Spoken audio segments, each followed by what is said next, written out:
The Jewish winter holiday is Hanukkah.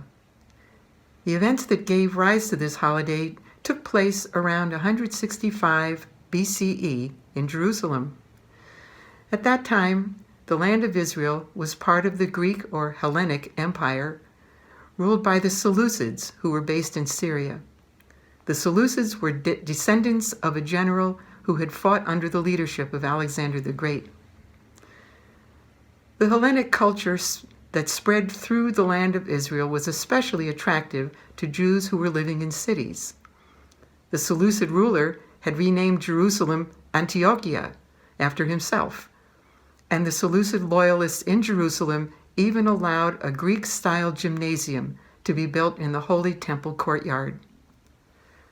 But Jews in outlying areas, led by their local priests, resisted Hellenization. In the town of Modi'in, near Jerusalem, lived Mattathias, a member of that town's priestly Hashmon family, and his sons, including Judah, who was nicknamed Hamaccabi, the Hammer. Together, they led a fight against the Seleucids' control of Jerusalem.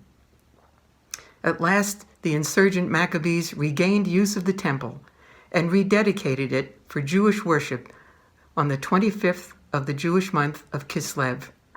The word Hanukkah means dedication. Each year since then, this is a time for rejoicing. Throughout the Jewish world, Hanukkah is still the annual holiday for family fun.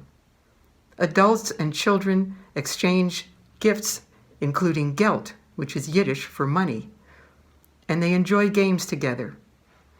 One of the oldest is a gambling game played with gelt and a four-sided spinning top, which is called a dreidel in Yiddish and sevivon in Hebrew.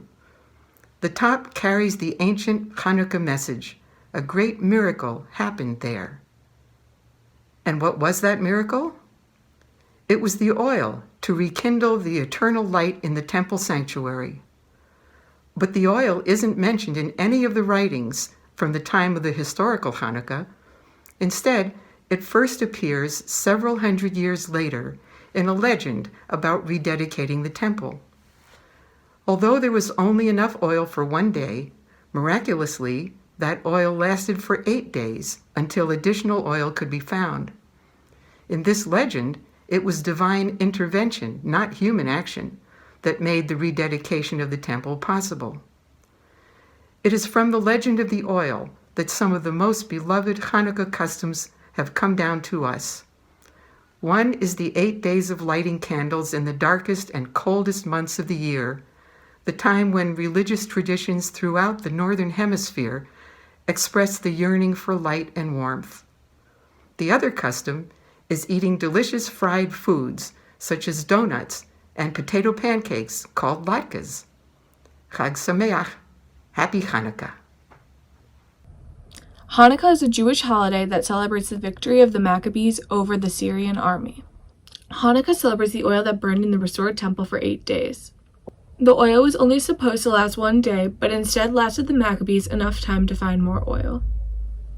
Menorah means lamp in Hebrew. A Hanukkah menorah has 8 branches for candles plus 1 more in the middle to light the rest. We light 1 candle from left to right each Hanukkah night. For all 8 days, we light 44 candles. During Hanukkah, we also eat oily foods such as latkes, also known as potato pancakes, and jelly-filled donuts. My family, along with many other families around the world, like to play games with dreidels and gelt. Gelt are chocolate coins that are meant to represent currency, and families give gelt to their children to celebrate Hanukkah.